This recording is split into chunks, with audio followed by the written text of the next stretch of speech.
Welcome to Business Coaching Secrets with Karl Bryan. If you want to attract new high-end coaching clients, fill live events, and build a wildly profitable coaching practice where business owners pay, stay, and refer, you've come to the right place. In this podcast, Karl provides his keys to the kingdom for finding and signing high-paying clients and building the coaching business of your dreams. Here we go. Welcome, everybody, to another episode of Business Coaching Secrets, where we give you the strategies, mindsets, and frameworks to building your own and dare I say it, seven-figure coaching business. I, of course, am your host, the Road Dog, with none other than the man, the myth, the king of the dolphins himself, Karl Bryan. Welcome to the show, Shoots. Doing good, bud. We got king of the dolphins instead of doctor. I kind of like it. Yeah, well, you know, it's like you are the Steve Irwin of tropical fish. I don't even know what I'm saying there. Is there more than one type? Like, what else do you have down there besides sharks and you being able to tell the difference between a shark and a dolphin, or is that still sort of wishy-washy at this stage? No, I have a very keen eye for sharks and dolphins. I can assure you of that. And again, sharks, you go for a shark, you do not go back for a second look. But it's the ocean. Do you ask them to smile just to confirm, or how does this work? I don't even know. Let's keep going. Sure. All right. Hey, listen. You, my friend, if it's one thing I know about KB, you are very good at quotes. What are some of your favorite ones? If you lend somebody some money, make sure you lend them enough. I think that's from Skinny. That's my old man.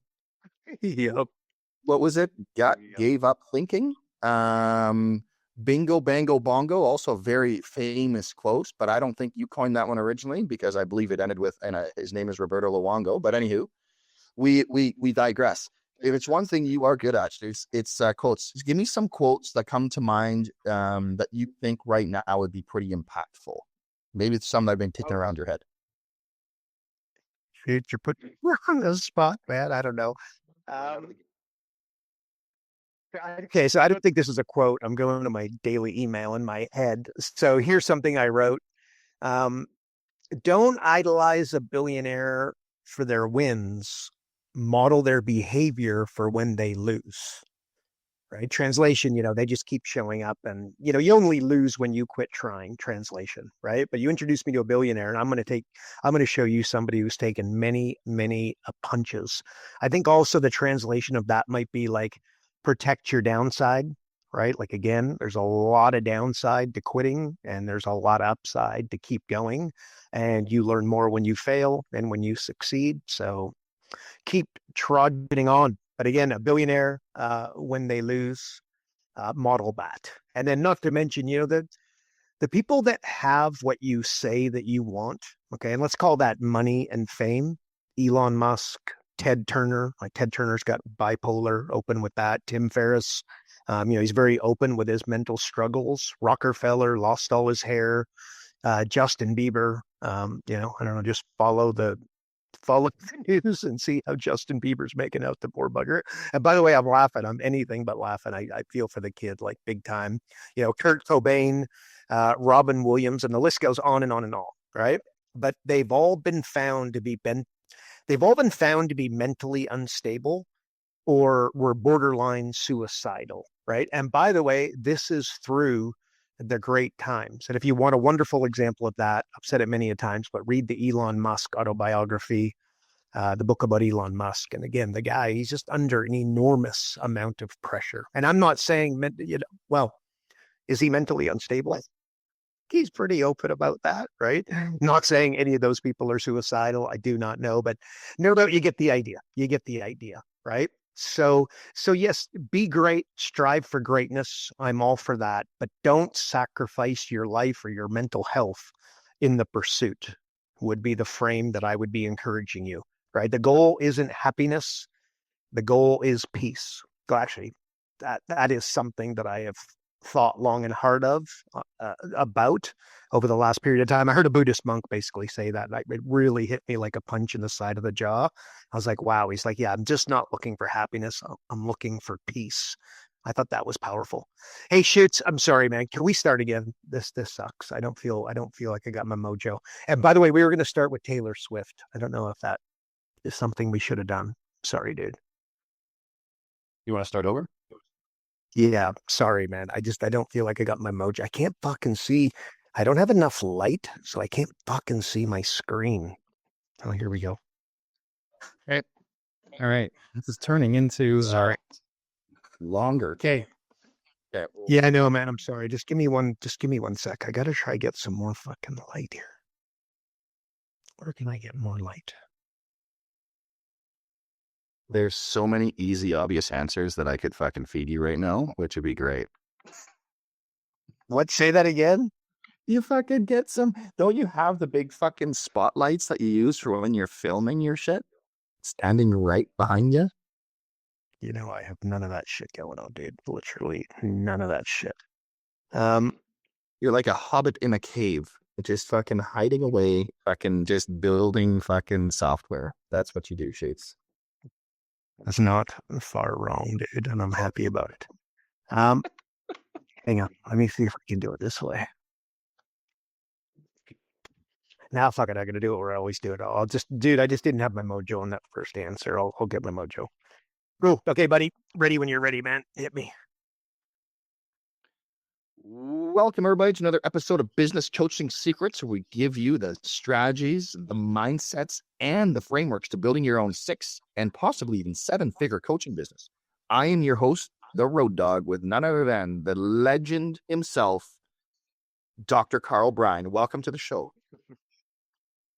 Dr. Karl Bryan's back, Shoots. No longer the Dolphin Tamer. The Dolphin King? No. Oh, that would be a good one for you, Shoots. We could do like a spin-off, the Lion. Oh, no. What was the other one? The Tiger King. The Dolphin King with KB down in freaking Turks and Caicos. Now we're talking. That is must-see TV. Speaking up. Don't get. I want to give you any ideas. I'm just keep going. I'm not giving you any ideas, bud. Speaking of must-see TV, listen, bud. Stop the presses. Stop everything. It happened. Travis Kelce proposed to Taylor Swift. Oh, The world needs to know, what does Karl Bryan have to say about this? my daughters are. I know your daughters are excited because I know Sagey Bear is incredibly pumped. Incredibly pumped. That's all she's talking about. So classic. But did you hear they had to call it back? What? He didn't. Oh my God, dude, we're screwing this. This is terrible. I'm sorry. Oh my God. I'm sorry. We're doing this again. We got to start again. This will be the last time. That was. I'm going to push through next time. I'm going to be like, I don't give a fuck. I got places to fucking eat. I promise. This one goes. This one, whatever we do, we do. I'm sorry.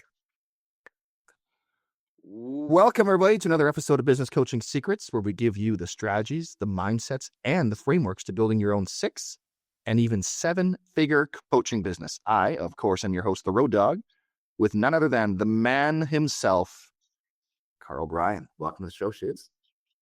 Yo. Shits. I'm not the king of the Dolphins or Dr. Karl Bryan today, Shits. I'm okay with that.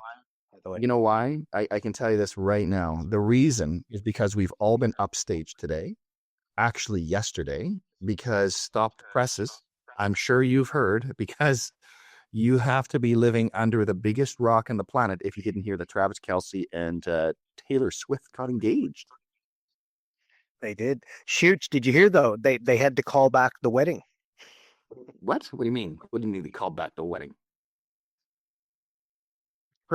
Travis didn't get his knee down.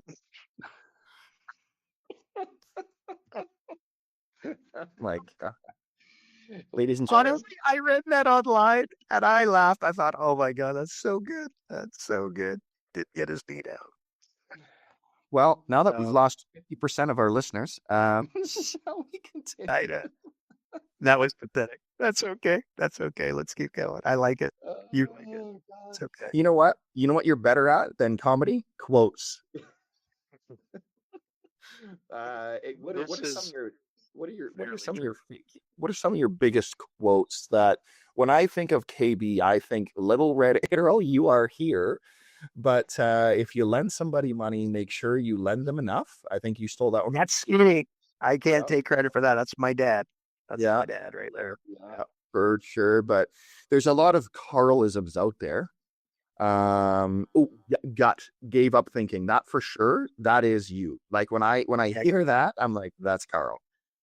But listen, with that in mind, give me some more shoots. I'm thirsty, as the kids say, for hours. Let's go. You're putting me on the spot, so you want a quote? All right. So a big, by the way, gut, you mentioned gave up thinking. So that's like what gut stands for. Be better to go with the data than your gut. That's not to say that your gut is not important and useful. So I'm not saying that. But anyways, okay. Okay. I'm not sure this is a quote, but I'm thinking back to my daily email and some of the things that I've dropped lately. I wrote this. Don't idolize a billionaire for their wins. Model their behavior for when they lose. Right? I think there's incredible power in that. And they look, translation, they just keep showing up. And again, there's a quote, a saying, something to the effect of you only lose when you quit trying. And not to mention the people that have what you say you want, right? Let's call that money and fame. Think Elon Musk, Ted Turner, Tim Ferriss. He's been very open with his mental struggles. Ted Turner has bipolar. Rockefeller literally lost all of his hair. Justin Bieber, I'll let you decide how that's working out for him. Kurt Cobain, Robin Williams, may they rest in peace. Like the list goes on and on and on, right? So the people that have accomplished fame and money, what they have all been, those and, many have been found to be mentally unstable or borderline suicidal. Right? And by the way, this is through the great times of their career. This isn't in the hard times. This is through the great times. You want an example of that? Just again, read Elon Musk's autobiography. And again, the reality is the man is under an enormous amount of pressure. And by the way, yes, be great. Strive for greatness. I'm all for that.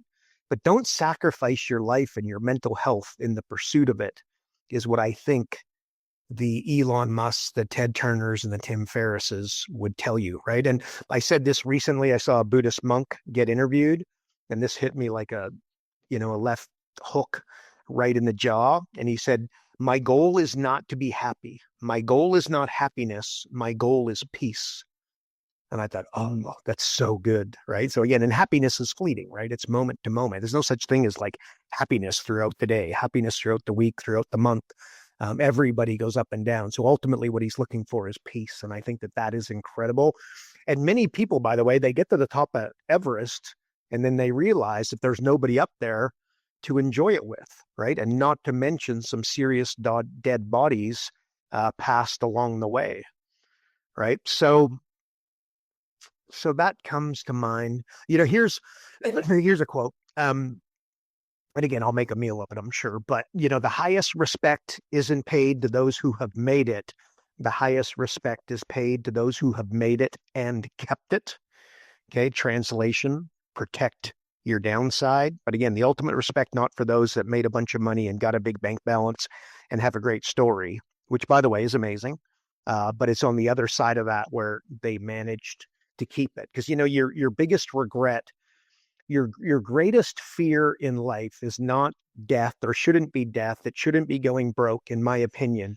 Your greatest regret should be, not having a great life. Like regret not making the call, regret not building the business, regret not going to the gym, regret not defining clearly what it is that you want.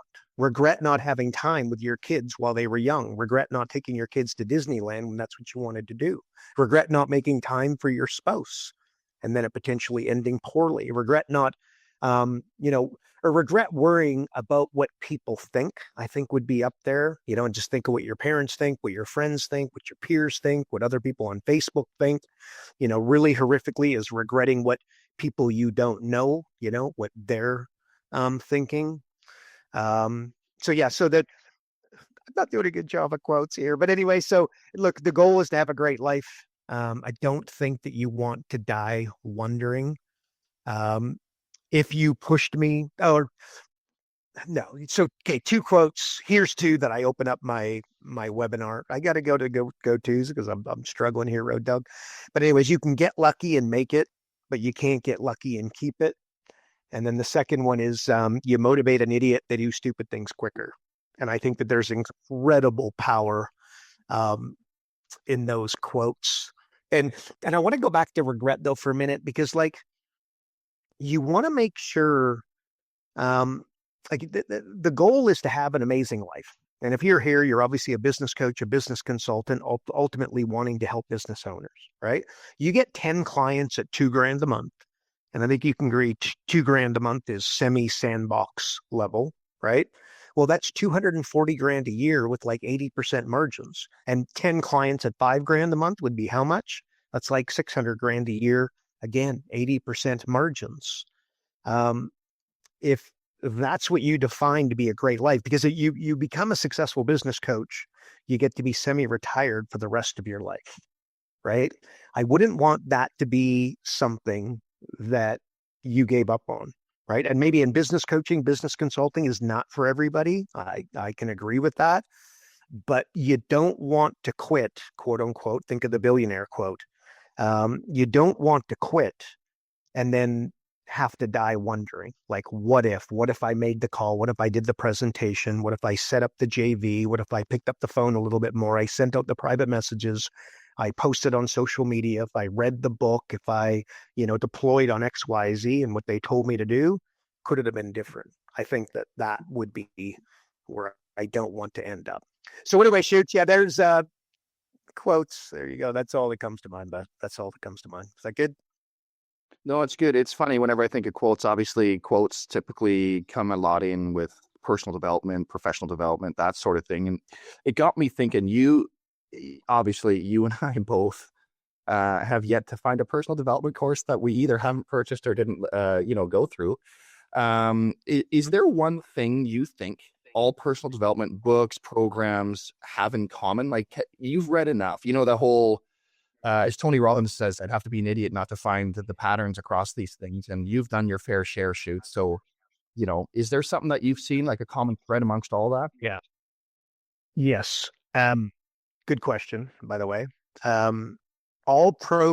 think that all personal development programs either do agree on or should agree on. You need to decide what you want. One thing, clear and defined, right? Like an example, I used to use this all the time, but like Kobe Bryant, right? I could show you a video. He's like 15 years old and he wanted to be the greatest basketball player of all time. He wanted to be the GOAT, right? Well, and he legitimately owned it, wanted it, and he lived his life that way. So it made life and decision-making really, really easy, right? So let's play a game. If you wanted to be the GOAT of basketball, and that was your clearly defined goal outcome and what you were legitimately committed to, answer these questions. Are you going to watch your diet or are you going to not watch your diet? Answer's obvious. Are you going to stay up late and scroll social media? Are you going to go to bed and get your 8 hours? Are you going to drink 6 beers a day? Or are you going to say no to alcohol? Are you going to train once a day or are you going to train 3 times a day? Remember, you want to be the GOAT. You want to be the greatest basketball player of all time. You don't want to make it to you don't want to get a college scholarship. You don't want to play pro and be, on the bench. You want to be the greatest of all time. Again, so are you going to train once, twice, or 3 times a day? Right? Answer's fairly obvious, right? Well, if you're going to train 3 times a day, do you need to start training at 5 a.m. or do you start at noon? Answer's pretty obvious, right? You got to get up early. So what to do becomes obvious, basically. Why? Because you made that one decision. You defined the outcome clearly, succinctly, and you owned it, you wanted it, and you moved all boats in that direction. I think I messed that one up, but you know what I mean? Like, right? Like all oars are going in one direction, right? So that the boat goes where you want it to go. But the bottom line is by him doing that, it made everything really, really simple. That would actually bring me to so I created 2 rules, right? So there's Warren Buffett's got 2 rules of investing. What are they? Rule number 1, don't lose money.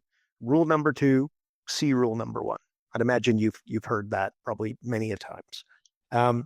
So I parlay that into 2 rules of business. Rule number 1, you got to get clients. Rule number 2, you got to keep clients. That is Tesla, that is Ford, that is Coke, that is Pepsi, that is Road Dogg's company, that is my company, that is your company, right? So you got to get clients, you got to keep clients. Keeps it really, really simple when you tighten it that far down.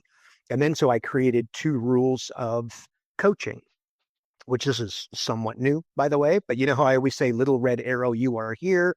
And then you got to define your destination, right? Call it LA to New York, clearly defined starting line and then finishing line.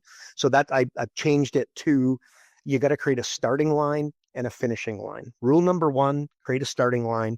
Rule number 2, create your finishing line, right? So just think like the Olympics are going to come up.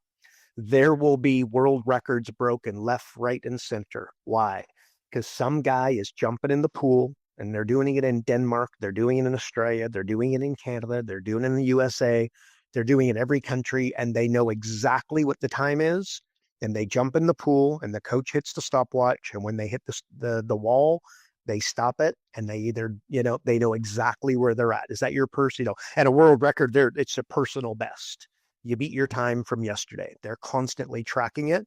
And that's why the world records and the Olympic records break so consistently, because there's a clearly defined starting line and a clearly defined finishing line. So by the way, in coaching, so the good news is that when you're working with your client, the butcher, the baker, the candlestick maker, right? The landscaper, the realtor, the mortgage broker, etc. What you need to do is establish 2 points. You got to create the little red arrow. You got to create the starting line. Okay, where are they at? They got to gather some information, etc. I built software literally around that concept. And then you've got to create the finish line. What is it that they want to accomplish? And by the way, when they first give it to you, one of the hardest things that you will ever do in your life, potentially the hardest, quite frankly, like it's that hard, is to define clearly what it is that you want. It was easy for Kobe Bryant, a lot more difficult for the others, and that's why Kobe Bryant was Kobe Bryant. So anyways, shoots. That's my answer, buddy. How'd I do? Love it. No, it's just Kobe, man. The that dude's story it's still, his death still haunts me to this day. I remember exactly where I was when I heard it. Yeah. Horrible. I was just, as you said that, I was literally thinking of exactly where I was. And I was in an airport, looking up, and I was like, oh my gosh. I was at an airport looking up at a TV, and it came across Kobe Bryant dead. I was like, oh my heavens. Yeah. Poor Parker. He would have gone on to be a billionaire. There's no question in my mind. He was no doubt about it, right? Like that dude was whatever he set his mind to, he got that stuff done. So, hey, I know you're big on hacks, but let's talk about hacks. Give me a business hack you haven't discussed here before. You're hitting me with some hard questions here today, shoot. I know what's going on over there. Yeah. Okay, so asymmetrical risk reward. And I don't know that I've not talked about it, but I don't think it's, like the Kobe Bryant one, we've probably done that 10 times at different times. So asymmetrical risk reward, if you win, it's a financial home run. And if you lose, it's a negligible financial loss, is the way that I would describe it. Like Bezos, he talks about swinging doors. So a swinging door is one that you can go through, but you can also turn around and come back. So you don't want to go through a door that you can't come back from. Translation of that would be invest too much money in too little and then find out that, revenues aren't there, profits aren't there, and the bubble bursts, right? I would say, like, maybe an example in our world would be a business coach keeping their job until they get a few clients, and then they quit once they've got 3 clients and they feel comfortable that they're going to be, if you can get 3, you can get 10. If you can get 10, you can get 20, right? It's like rinse and repeat stuff.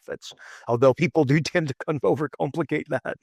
And then they take the strategy, they do live events and get 3 clients, and then they decide that they want to, start using social media, etc., and not do the live events. But again, rinse and repeat, rinse and repeat. So if you could prove to yourself that you could get 3 clients, I would dare say it'd be safe to quit your job. There is a flip side to that maybe what you should do is you should quit your job and go all in.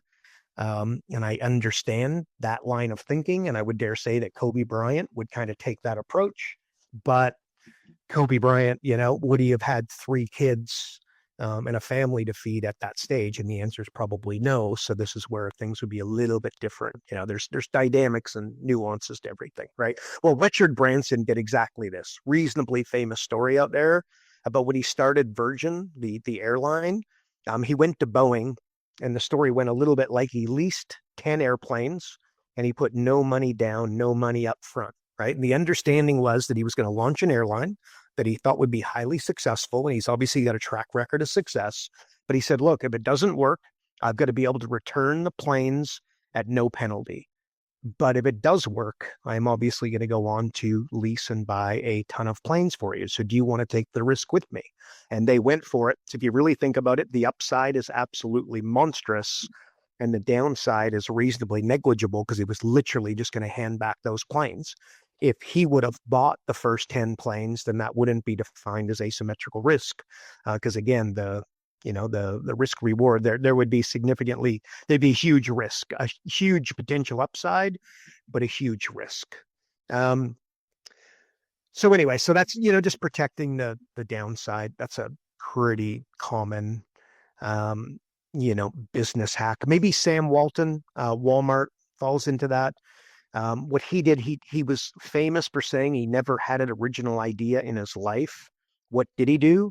He copied what worked from others, right? So he was famous for researching his competitors, like other retailers, and he would steal their best ideas, right?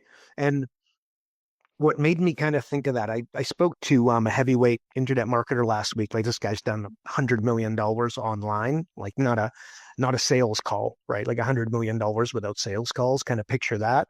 And what he said, and I thought was insanely clever, he goes, every McDonald's needs a Burger King, right? Every McDonald's needs a Burger King. And I was like, gosh, that's so good. And the hack that I would take from that, I guess, is that you want to avoid new. That's what he's saying. Okay. Think of cloning, right? So most people think starting a great business, you need a great product, which you do, but you don't need for that product, that service to be new and revolutionary. I think Steve Jobs might have done a little bit of damage here because he was so brilliant, so creative, and he brought us so much magical new stuff that we kind of follow his frame, and it's like, that's the way you really, really kill it, right? But that's not the truth, right? Pizza. We had pizza last night, right? So there's Domino's Pizza, there's Pizza Hut, there's Papa John's, and so many others, including the local operator who does pretty well. There's not like one, but many pizza places that work at the same time, right? So translation, one doesn't cancel out the other, right? Abundance over scarcity, maybe mindset. Same with computers, right? So you've got Apple, that is obviously incredible. Microsoft, which is less incredible, but also incredible. Then there's Dell computers and so many others, right? But like the fact that Apple is so amazing, it doesn't cancel out the others. They can also do insanely well, right? So again, it's just, think McDonald's, think Burger King. For every McDonald's, they need a Burger King. And by the way, there's Pepsi and Coke. And again, one does not cancel out the other. And really what it does is it leads to an unbelievable amount of other drinks that can be, you got 7-Up and you got root beer, etc. Right? So just, cloning, I think that is what I'm trying to say here. Asymmetrical risk reward. You want to have as little downside as possible. And I think that if you were speaking to a billionaire, in fact, I know for a fact if you were speaking to a billionaire, specific one, what he's going to tell you is just you want to copy what it is that others are doing. Like even the iPod came from the MP3 player, right? Like, Word, you probably used Word in the last 24 hours. Well, that comes from a product called Word Perfect, right? Excel came from Lotus 123 that I was reasonably okay at during college. Age myself here. And Netscape became Internet Explorer, right? And then Microsoft also created Bing. Like Microsoft are famous for this, right? Like they created Bing, but they did it off the back of Google, right? Or even Starbucks, right? So I had Starbucks this morning. Basically that was a cloned idea. I think he was in Italy. He was in Europe. I think he was in Italy, and he saw this really cool concept and he said, look, this is what I'm going to do. Right. So many examples. Samsung has clearly copied the iPhone. You got Visa, you got MasterCard. I'm wearing a pair of Nikes right now. I don't know who Nike's biggest competitor is, but I'm going to say Adidas probably. Okay, so hang on. So now I feel like I'm going a little high level business here. Let's go to the landscaper. Okay, so how can he leverage that? How can she leverage that? How does that make sense? Well, rather than coming up with something new, something revolutionary, a new campaign, a new offer, a new service, a new offering, to their high-end clients, etc., what they should do is get on the phone, get on the internet, get on, Grok or ChatGPT, and start researching what are the top landscaping companies in the world doing? What are, let's say LA. Without going to LA, we all know that LA is going to be more competitive than, a small town in Wisconsin, right? Okay, well, I'm not going to the small town in Wisconsin, although that might be a good idea as well. But what are the landscapers in LA doing? What are the landscapers in New York doing? What are the landscapers in Sydney, in London, in Brisbane, Australia, in Toronto, Ontario, Canada? What are they doing? Right. And then effectively, there's the roadmap. And what do they got to do? They've got to follow it. Or no, they don't have to do anything. But if they did, they would be creating, a Burger King to the McDonald's. Actually, that's probably not the best example. They would be cloning in that instance. Right. And the roofer should do the same thing.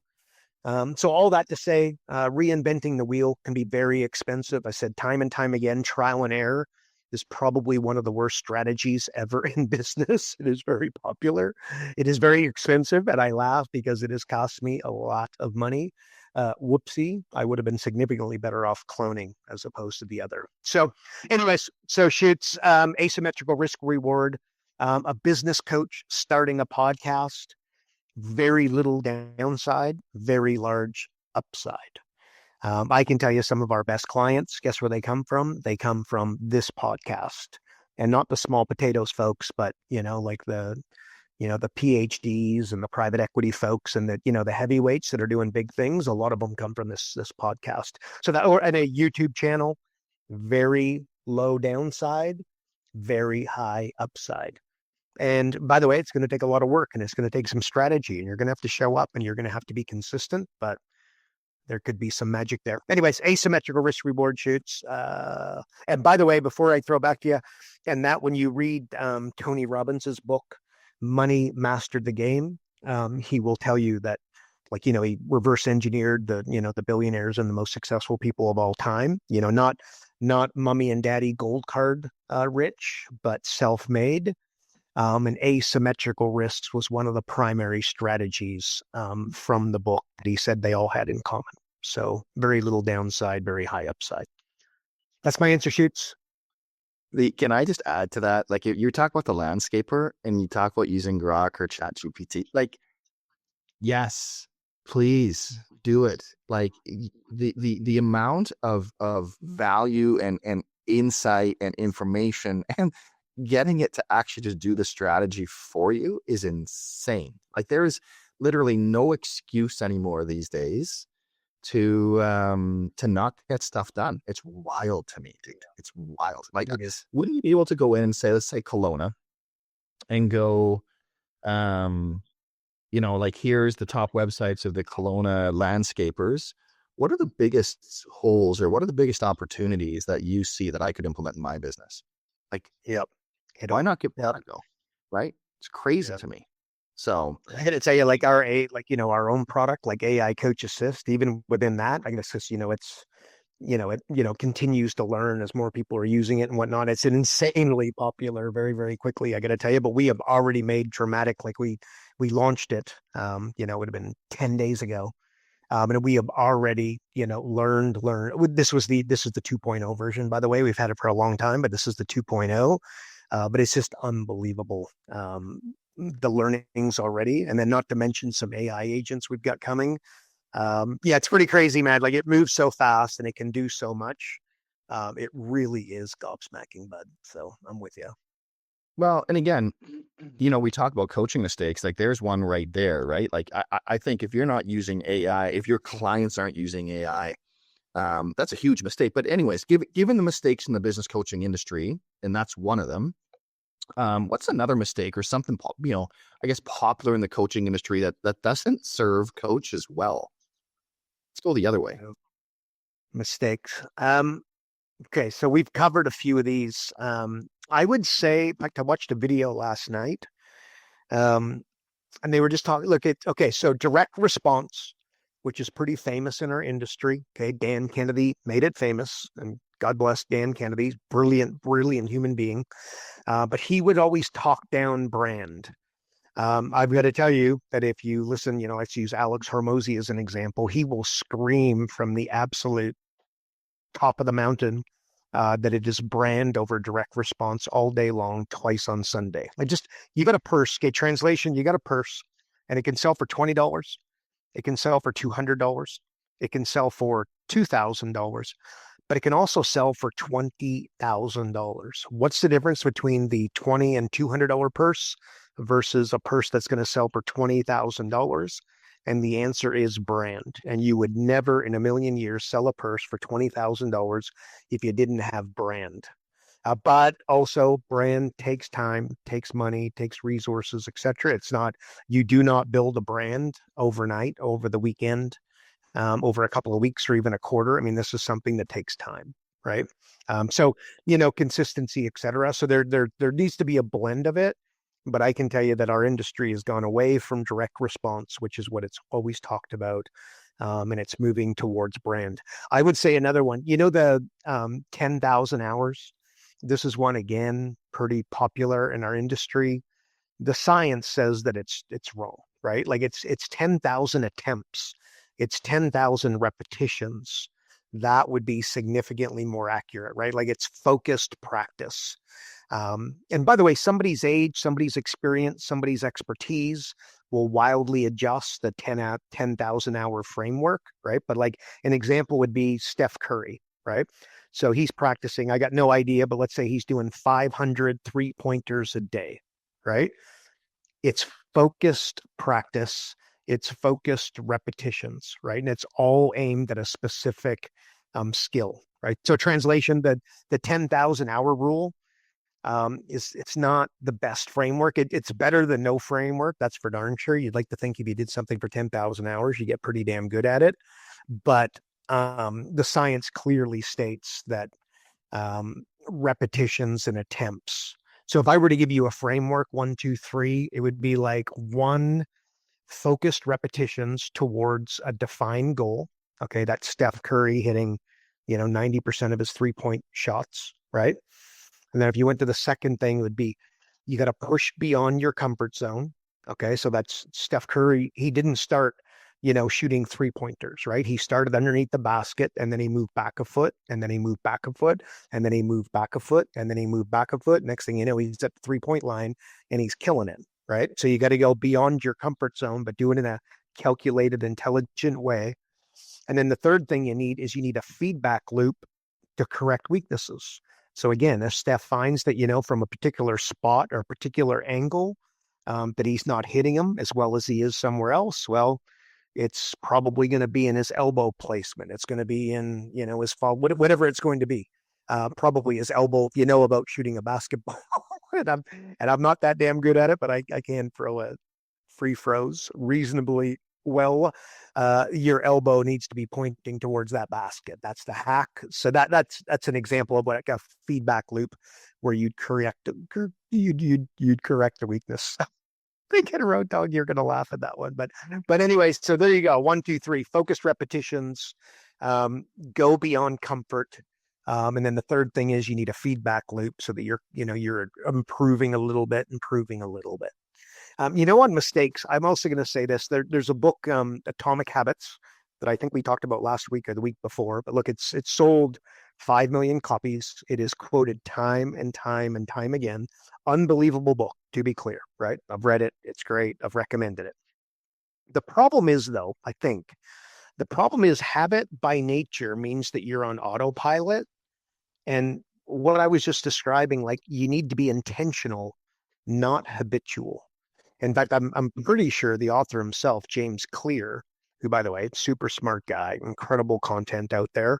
But I think he would say that deliberate work would be more powerful than being habitual, right? So deliberate work, being very clear. It's having a clearly defined outcome would be an example of that. You're clearly, you want the boat to go faster. How do you make the boat go faster? By everybody pushing in time and together and at the same repetition, right? Same time, having the same timing, right? Anyway, so that is one. Careful with being habitual. That it's like the guy lifting weights and he's doing it in the improper way, right? What happens ends up with an injury. That's what ends up, because it doesn't happen immediately. It only happens once he goes higher in weight, getting outside of his comfort zone. So you don't feel it at first, but all of a sudden, if he didn't have the feedback loop to correct it, the injury ends up happening, right? Shoots, I want to do one more. Just comes to mind. That would be the book, The E-Myth. So within the book, I can't remember. I don't know how. I haven't read that for ages. But it defines, I believe it's the entrepreneur, the operator, and then the manager.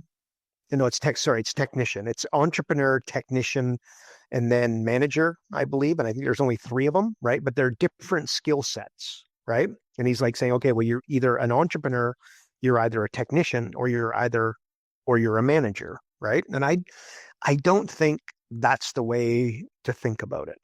I want you to think of it as a wardrobe, right? So rather than an identity, you're wearing a wardrobe. And sometimes you're the entrepreneur, sometimes you're the manager, and then sometimes you're the operator, right? So said in a more effective way, sometimes you're working in the business, and then sometimes you're working on the business. But if you work on the business 24/7 and not in it, I got bad news. You're not going to get very far, right? But if you also work in it and you do not work on it, guess what? You're also not going to be able to get very far. So the solution to that is you got to interchange like a wardrobe. You got to work in it, and then you got to work on it. You got to work on it, and then you got to work in it. Like, let's go to your personal life, which might be easier to get our head around. But you're a father, you're a husband, you're an entrepreneur, you're a provider, you're the funny guy, the serious guy, you're the disciplinarian, and then you're the fun dad. If dad who is only a disciplinarian, what's his relationship like with his children? You don't need to see the dynamic, and you can probably think of somebody as I say that, right? Well, you need to do, but if you're never the disciplinarian, how do the kids work out? And I don't need to tell you how the story ends, because again, you've probably got examples of your life where you saw parents that were just never disciplining and just always a little bit too, you know what I mean? Too lackadaisical. But there's a time to be lackadaisical, and there's a time to be, the disciplinarian. So you need all sides of the wardrobe. You don't want to think of, all of a sudden you become a husband, you become a father, you become an entrepreneur. It's not like a set identity. It's one that you move in and out of.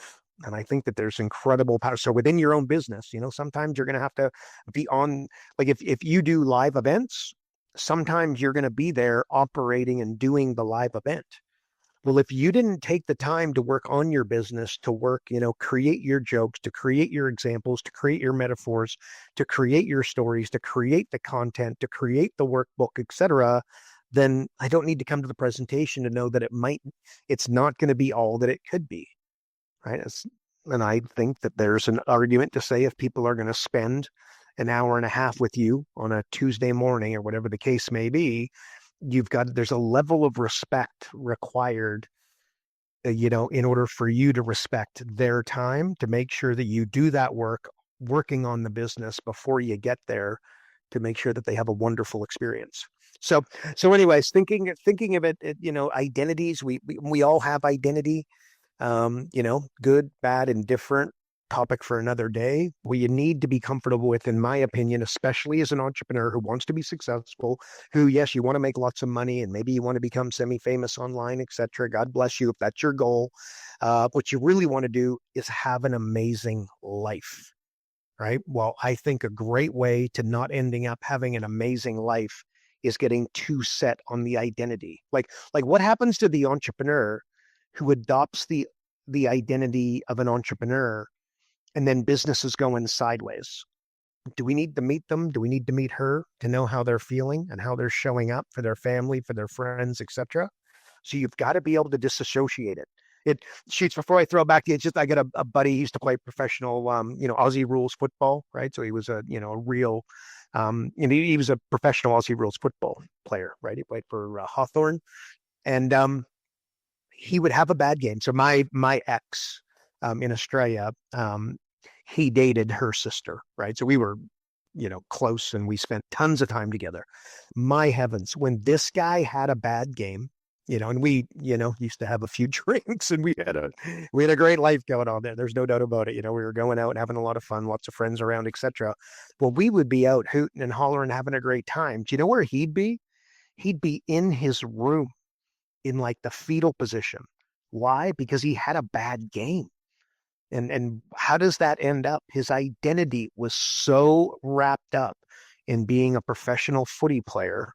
That's a Aussie rules. That's, you refer to it as footy.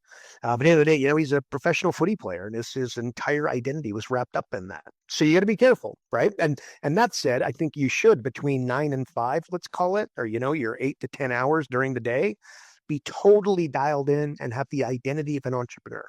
But once you walk out of that office, close the computer, put down the phone, and you walk up to spend time with your family, or you walk in the door to spend time with your family, you've now got to become a husband. You've got to become a father. You got to become the funny guy. You got to become the serious guy. You got to become the, disciplinarian in some cases, but not all cases.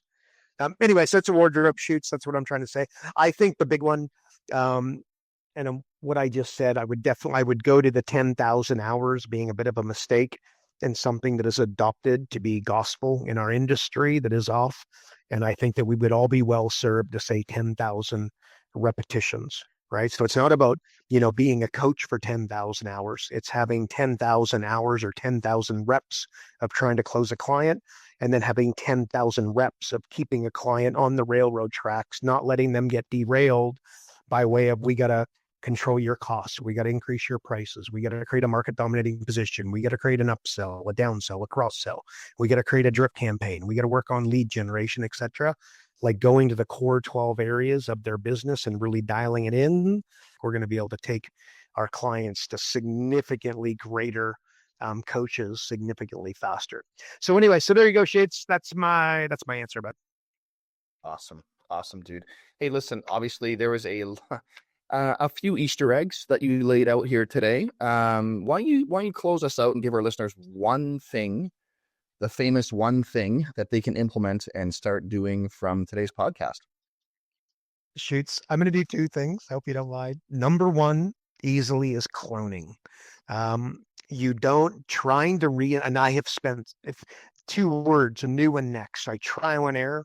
Cost me a lot of money. 2 words have cost me significantly more. New and next. Just find what others are doing. So behalf of your clients, the landscaper, butcher, baker, candlestick maker, just find what others are doing successfully. And then when I say copy it, we're not talking about stealing it, but I am talking about copying in, right? Like again, Steve Jobs, the iPod came from the MP3 player, right? So cloning, for sure. Then the other one, and we haven't covered this in a long time. I haven't told this story in a long time, and it's just a bloody beauty, but it's Kobe Bryant. I think you asked me like, what is, all personal development coaching programs or whatever, what do they all agree on, or what's the same about them all? And I'm like, um, they all agree that you need to know what you want in order to get there. If you don't know where you're going, any road will get you there, right? So the Kobe Bryant story of like, he wanted to be the greatest basketball player of all time. So I said, okay, so channel your inner Kobe Bryant. I'm going to ask you a question. There's vegetables, there's chocolate. Which one are you taking? You know the answer. Is it go to bed at, 8:30 at night or go to bed at 1 a.m.? You know the answer. Is it train once a day and start at noon? Or is it train 3 times a day and start at 4 a.m.? We know the answer, right? So by clearly defining what it is that you want, and it doesn't need to be this grand, awesome, the lifetime 25-year goal, although that would be amazing, and then work backwards. But right now, depending upon where you're at, and if you're in the sandbox a little bit, just create that. I always say how bad of a goal it is to want to make $10,000 a month or to make that your goal, right? But the truth is, if you're in the sandbox, that $10,000 a month can allow you to start thinking bigger, to allow you to start operating at a higher level, to allow you to start picking and choosing different things to, create options for you, right? So if that's where you're at and you're not at 10 grand a month, 120 grand a year in coaching fees, then that's not a bad, like hell or high water, you got to get there. But once you get there, what you got to do is you got to move the goalposts, but in an intelligent way, right? So then it becomes, okay, I'm going to run a local live event. Like this is a better goal, to run a local live event for 10 people every Tuesday at the Chamber of Commerce, come hell or high water. I will be there, and there will be approximately 10 warm bodies there. And by the time 12 months is up, I'm going to tell you that you will have more coaching clients than you could possibly count. You will become a local legend because you'll be consistent, do the same venue over and over and over again. In an ideal world, that's not always going to be possible, but that would be the ideal frame. You'd be super consistent. You'd be amazed at how far you could go. But no doubt, hopefully you're getting what I'm picking up there. Kobe Bryant wanted to be the greatest basketball player of all time. Decision fatigue is a thing. His decisions were really, really easy because he knew exactly what he wanted, and he stayed on point for literally decades. And, and by the way, in his opinion, he accomplished it. Michael Jordan will say no, LeBron James will say no, and many others will say no. But Kobe Bryant believes that he became the greatest of all time. In his opinion, he did. And there's an interview where he literally says it, and he's proud to say it. Anyway, shits, and may he rest in peace, by the way. That's all I got. I wasn't sure if I would just ask the one thing or for another in-depth answer on another question there, Shoots. Anyways, Rabbit Hole City. Thanks, everybody, for tuning in to another episode of Business Coaching Secrets. And again, if you're not on the inside and getting access to the pre-show, or you aren't getting Karl's daily emails, or you just want information on how to build, grow, and scale your coaching company, visit focused.com and subscribe today. Also, of course, if you enjoyed the podcast, please like and subscribe, and also share with a fellow coach, as we are trying to make our impact on as many coaches as possible. Hey, and while you're at it, please feel free to leave us a review. Well, that is it for another week. We will see you in the next episode. And remember, folks, progress equals happiness. Take care, everybody. Karl Bryan built Profit Acceleration Software 2.0. So as a business coach, you'll never again have to worry about working with business owners that can't afford your high-end coaching fees. Check us out at focused.com.